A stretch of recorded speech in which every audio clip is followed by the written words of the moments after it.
having a baby should be one of the most joyous occasions. We see all the magazines and everyone looks happy and joyful, but it can actually be incredibly hard. And sometimes you've got these conflicting emotions that happen. You're happy, but you kind of feel resentful of the life that you once had that no longer exists. And sometimes along that process, your sense of fun and play and laughter can kind of go out the window. Today, we have a special guest, Diana Rodrigues, who is a laughter coach, and she's going to be sharing with us the importance of laughter for mental health, for physical health, and how you can tap into the power of laughter for your mental health. Diana, welcome to the show. Thank you, Kim, for having me. Laughter coach. What does a laughter coach do? Kim, as adults, we tend to forget how to laugh. We're always looking for opportunities to laugh. But we know that laughter is the best medicine. But why don't we take a dosage of it every day? Because we're looking for opportunities. And if we forget how to laugh, we forget to look for those opportunities. When last have you just sat in front of the mirror and just laughed? Or just maybe sat on the floor doing something stupid, playing with toys as an adult? We don't do it because it's not expected of adults. And if you look at children are forever laughing and playing and making up stories in their minds, and they've got these invisible friends. But that's for kids, not for adults. But inside us, we also have an inner child. And that inner child wants to play. That child wants to laugh. It wants to be happy. But because of the stresses and the daily pressure that we've got, we never allow that child to play any longer. And it affects us mentally. Sometimes we have to be a child while we're busy adulting. So interesting to me to say, because I know that I've caught myself doing this, and I know there's some mothers that won't admit to it, but I've caught myself doing this, that when your kids are laughing, then you get irritated because they're laughing. And then they're like, I'm working while I'm doing this. And so why does that happen? Why do we get annoyed when someone else is laughing, when our kids are laughing and we're not? That is blocking that inner child. Because it's not expected of adults to be stupid. But why shouldn't we be stupid? We are allowed to do that. We've got it within us.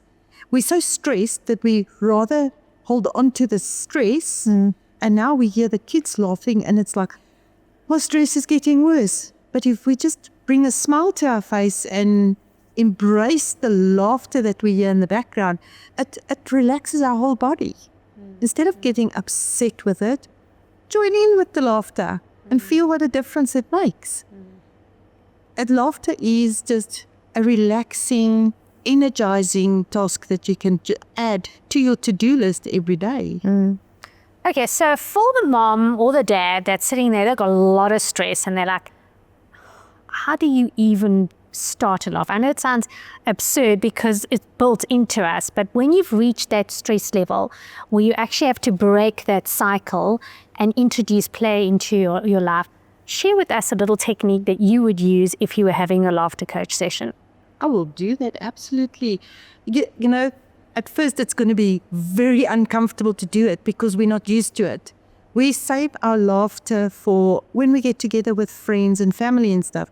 But now all of a sudden, if you have to sit by yourself and you feel stressed and you just want to relax a little bit, if you don't want to do it by yourself, take a mirror, go sit in front of the mirror and throw your hands up in the air and just start laughing.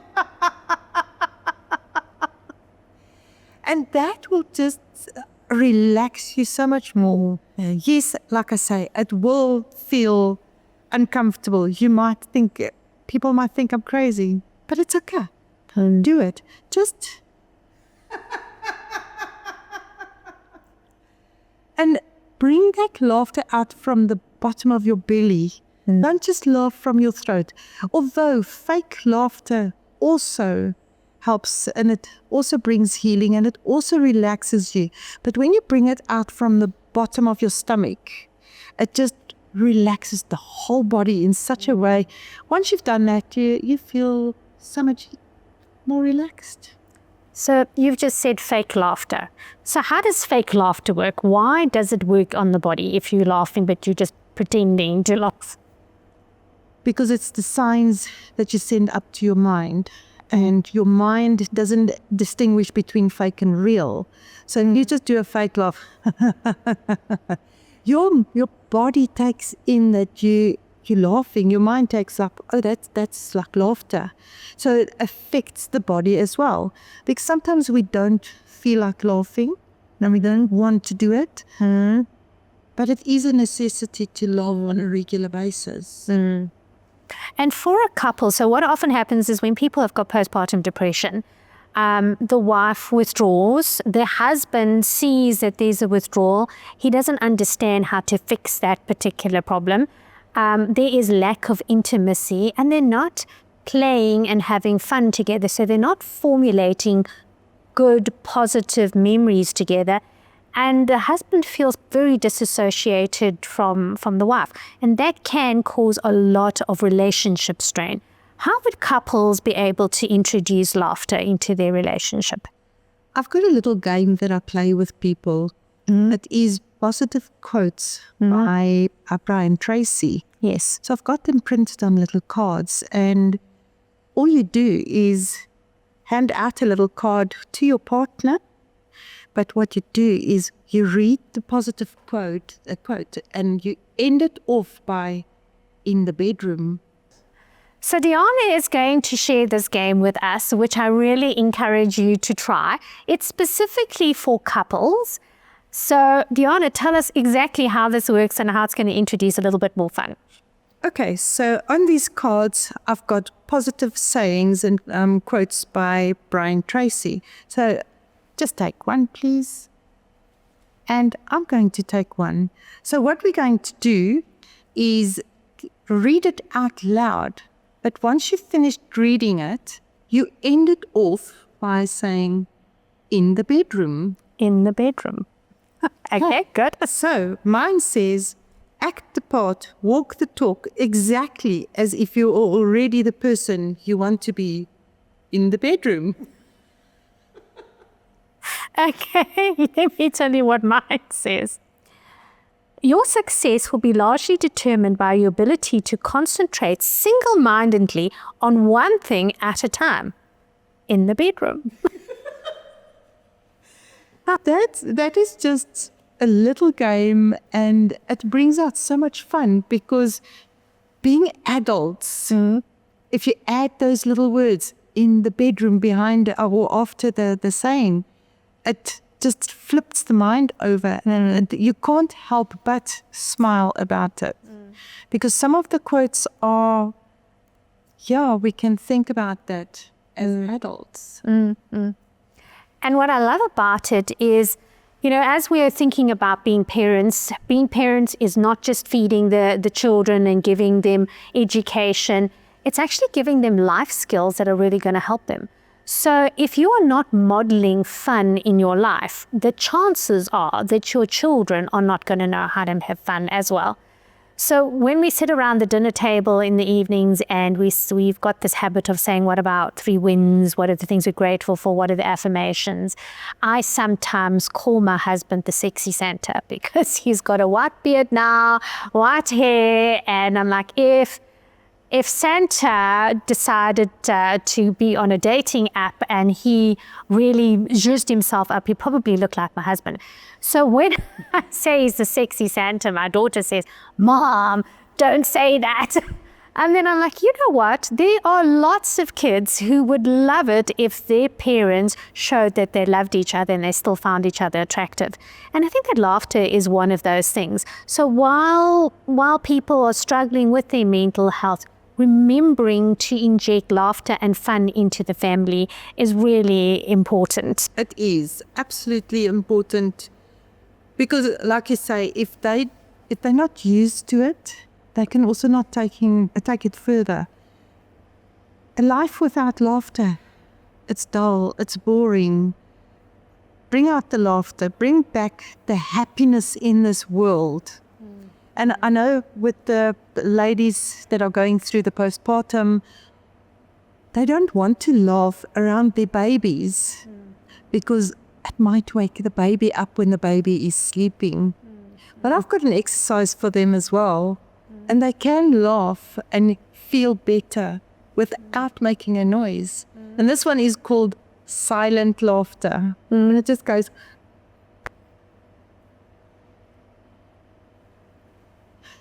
So you still get the benefit of laughter without making any sound. And your baby is going to sleep through. And you're going to feel energized and so much better when you do that on a regular basis as well. And sometimes you're not going to feel like it, but just push yourself a little bit. And yeah, because you'll also, when you're stressed, you're going to pass that on to your baby. Correct. Rather pass happiness and joy onto your baby. That's so important because one of the ladies that I interviewed for the book, Taming the Monster of Postpartum Depression, she said to me that she was stuck at home with the baby and the baby was crying and crying and crying. And eventually her husband arrives at midnight. He had been working day and night shifts. So he arrives at midnight and she says, just take the baby. And he picks up the baby and the baby stops crying. And she's like, I have been with this baby the whole day. You come and pick it up. And then there's this underlying tension, like, I'm not a good enough parent. You are obviously the better parent. And sometimes when husbands are uninformed, they actually do say, like, what have you been doing the whole day? And why is it so difficult? You see, I just got the baby to stop crying straight away. But it's because we feed on each other's energy. So the baby knows that you're stressed, and it's a vicious circle. So the laughter side is incredibly important. It's very powerful, and it will make such a difference in the person's energy. And like you say, the baby picks up on that energy, and the baby's going to act accordingly. If you look at babies that are raised by a community, the community just continue with their normal lives, and they like laughing and chatting and, oh, the baby's crying, let me take it from you. So, see, the stress is released. But when you do it by yourself, you don't have somebody to take that baby away from you. So bring in that laughter by yourself. Just stand in front of the mirror. If you don't want to stand in front of the mirror and look at yourself because your hair is not brushed or you're not wearing makeup, you don't even need the mirror. You could just stand there and laugh and feel better about yourself. And parenting is messy. You know, like something like if the baby has made this big poo and it's all over the place, it's not the end of the world. You know, we have to be able to say that's just part of the process, and you know that you're probably going to laugh about it at some point. I have this terrible story that I tell about my daughter. I had sent her to a godparent, and she had made this like terrible poo, but the baby wipes were not there. So I don't know, the godparent had left it behind at home. So there was this poo that was already caked onto her little bottom. And I went into the bathroom, into the public bathroom to try and clean her off. And there was this little bit of poo that was like stuck on her bottom. And I'm like, the only way to get this off, because the wet toilet paper was not working, was to scrape it off. In any case, I scraped it off, I washed my hands, and then we went to the restaurant and we were having pizza. I'm like, take a bite of this pizza, and I'm like, there's still a bit of poo stuck under my fingernail. So it was gross, but it was funny. Like after I'd gotten over that thing, it was funny. We still laugh about that kind of thing. So parenting doesn't have to be serious. Stuff happens, mess happens, and you will just live with it, and you will live to see another day. It doesn't help getting upset with it. Rather laugh about it. It's easier to get upset because our minds are programmed to rather get upset about things like that. But if you laugh about it, you deal with it easier. Yes. You deal with it from a different perspective. Yes, exactly. So I'm going to challenge us to both look at the camera, because this laughter thing is very infectious. What people don't realize is in this room, we've got a team of people. And when Diana and I are laughing, some of those people start laughing as well. My daughter and I call it the laughter spasm, where you actually can't stop laughing.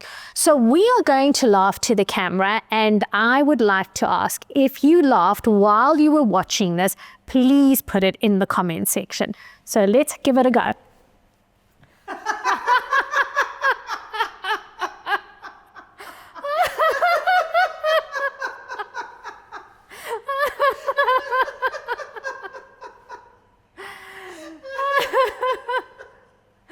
Thank you, Diana. I even see some of the more grumpy people in our audience are smiling. So thank you very much for being on the show. And everyone, remember that if you're going through some mental health issues, just practice a little bit of laughter, even if it is in front of the mirror. Thank you for being here. Thank you, Kim, for having me. Bye for now.